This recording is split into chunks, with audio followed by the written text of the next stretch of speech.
commence beaucoup, d'ailleurs, des fois, par rappeler quelque chose de fondamental quand il s'agit de l'IA.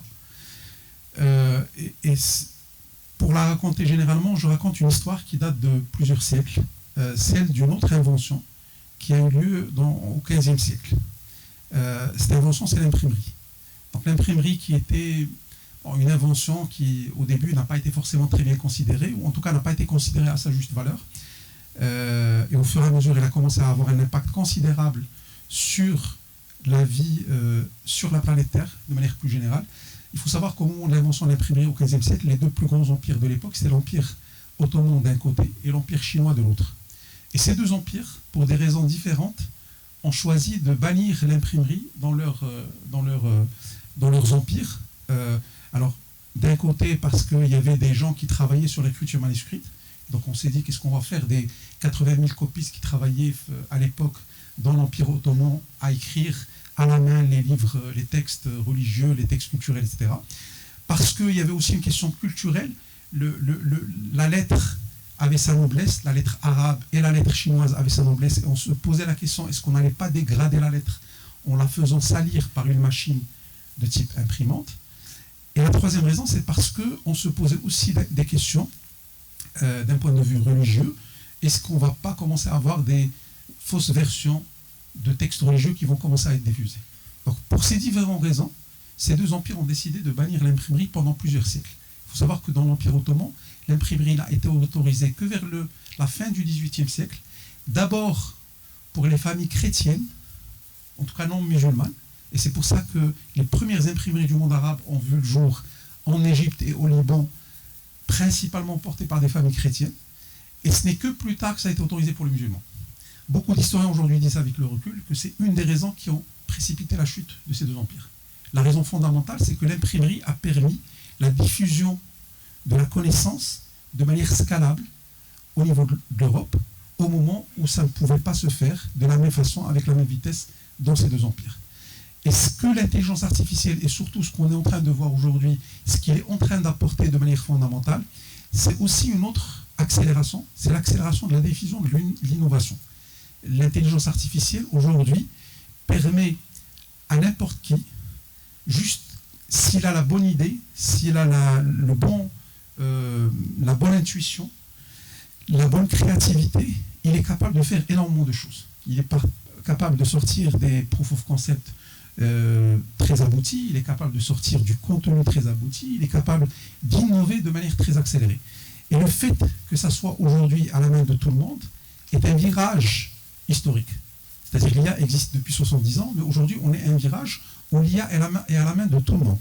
N'importe qui, s'il a la bonne idée, il peut créer des livres, il peut inventer des concepts, il peut créer des produits de manière très accélérée avec les outils aujourd'hui qui existent.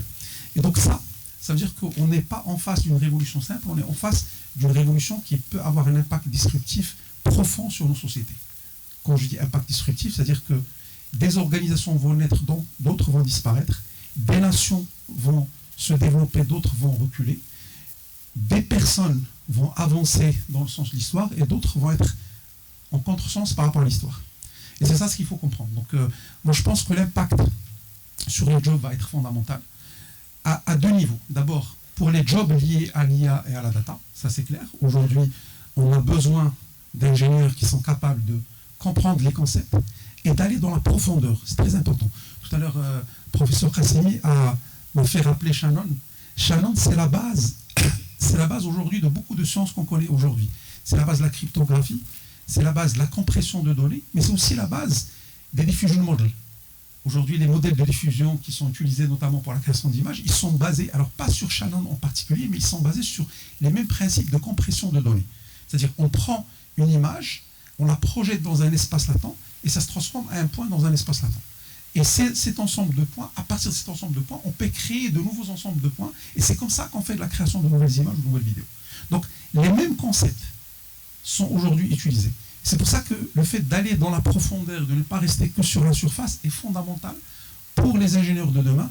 C'est pour ça que j'insiste sur le travail de recherche qui est fait aujourd'hui dans plusieurs écoles, et je pense que c'est aujourd'hui, il y a quelque chose qu'on sent dans ce domaine de l'intelligence artificielle qui est en train de se faire. Peut-être pas pas suffisamment à notre goût tous, je pense. Et c'est vrai quand on part dans d'autres pays, quand on voit ce qui est fait, même dans des pays de la région, j'ai été en Arabie Saoudite et j'ai été à Oman, et on voit qu'il y a des budgets énormes qui sont aujourd'hui débloqués pour encourager aussi bien la recherche, la création d'entreprises, donc la création d'entreprises et l'innovation, mais aussi les projets gouvernementaux pour accélérer la transformation IA. Donc, on est fiers de nos chercheurs, mais on serait encore fiers si on a les moyens pour pouvoir justement accélérer sur certains sujets cette profondeur et aller encore plus loin. Maintenant, je vais juste ajouter, pour laisser mes amis aussi intervenir, il y a, je pense, un truc qui est aussi important au-delà de ce qui est visible. Tout à l'heure, le professeur Kassimi a parlé des domaines de métier. Je vais même peut-être aller plus loin. La manière avec laquelle on va travailler va être différente dans les prochaines années par rapport à ce qu'on a fait jusqu'à aujourd'hui. Quand il y a eu la première révolution industrielle, les jobs avant la première révolution industrielle étaient d'abord des jobs physiques, qui demandaient de la force physique et de l'agilité physique.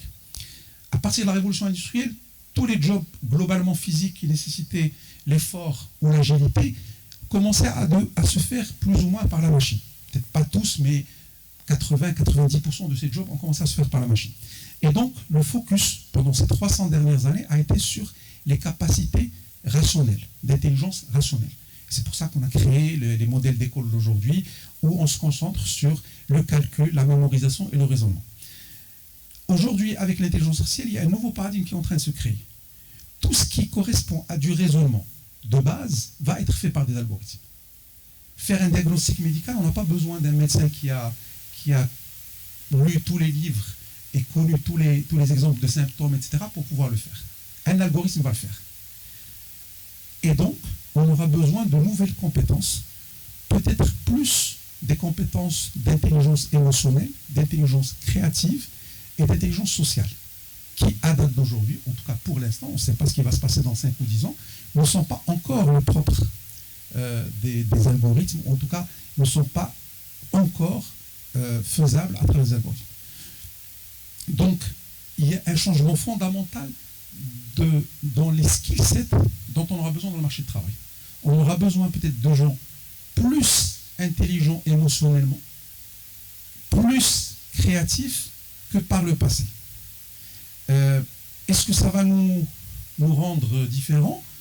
Moi, je pense certainement. Mais est-ce que ça va nous rapprocher peut-être de ce qu'on est réellement? Je pense probablement plus, oui. L'intelligence n'a jamais été, en tout cas dans l'histoire de l'humanité, n'a jamais été limitée à l'intelligence rationnelle. Avant la première révolution industrielle, les gens les plus intelligents, c'était les poètes, les écrivains, les philosophes, plutôt que les ingénieurs. Pendant toute la phase de la révolution industrielle, c'est l'ingénierie qui s'est accaparée, on va dire, l'intelligence. Aujourd'hui, on va commencer à découvrir de nouvelles formes d'intelligence et il faut qu'on les découvre parce qu'ils font partie de notre diversité en tant qu'humains. Quand on essaie d'asservir et d'oppresser les humains pour devenir que des êtres rationnels, on tombe dans les dépressions, on tombe dans les excès, on tombe dans beaucoup de cas, et d'ailleurs c'est pour ça que beaucoup de gens dans le milieu du travail commencent à souffrir à un certain moment, parce qu'on leur demande d'être des êtres qui ne sont pas, et d'être uniquement dans une seule forme d'existence, qui est la forme rationnelle d'existence. Donc c'est vraiment important de comprendre que ce changement de paradigme est beaucoup plus profond que ce qu'on pense. Ça veut dire que pour nous aujourd'hui, pour nos enfants demain, il faut qu'on apprenne beaucoup plus de l'empathie, qu'on apprenne beaucoup plus de la créativité fondamentale, qu'on apprenne de la profondeur. Donc on parlait de complex problem solving, on parle justement des compétences de l'OCDE et du World Economic Forum. En fait, c'est plus les petits problèmes ou les problèmes moyens qu'on a besoin de résoudre, parce que ceux-là vont être faits par les algorithmes. On a besoin d'avoir des gens qui sont capables d'aller vraiment au-delà, d'aller dans des choses beaucoup plus profondes que la machine n'est pas capable de faire. Je vais juste terminer en disant 2 expériences qui ont été faites justement avec l'IA générative d'aujourd'hui. La première s'est faite en France sur la philosophie. On a pris l'examen de philosophie de bac de 2023 et on a donné à ChatGPT, on a donné un philosophe. On a fait corriger cette copie, les 2 copies, de manière anonyme par une prof de philosophie. À votre avis, combien a eu le philosophe et combien a eu ChatGPT? Qui a une idée?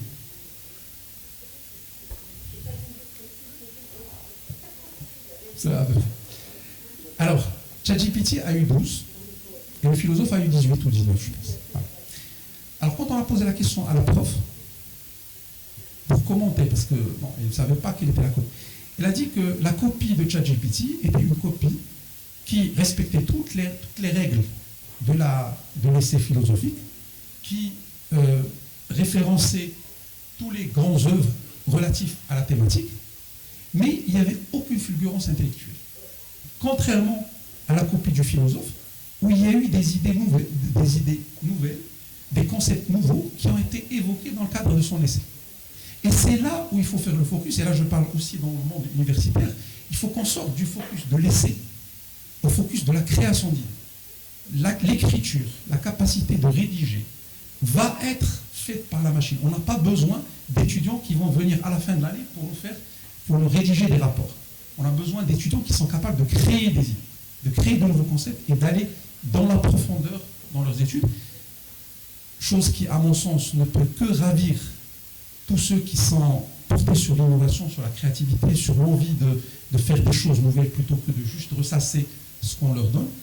Et bien sûr, ça va nécessiter aussi une transformation de notre modèle éducatif, de la manière avec laquelle on évalue les compétences au sein du modèle éducatif, pour passer de la logique de l'évaluation des capacités, on va dire, cognitives de base, à une logique où on va vraiment évaluer cette créativité, cette fulgurance intellectuelle, et trouver les vrais moyens pour pouvoir les faire ressortir.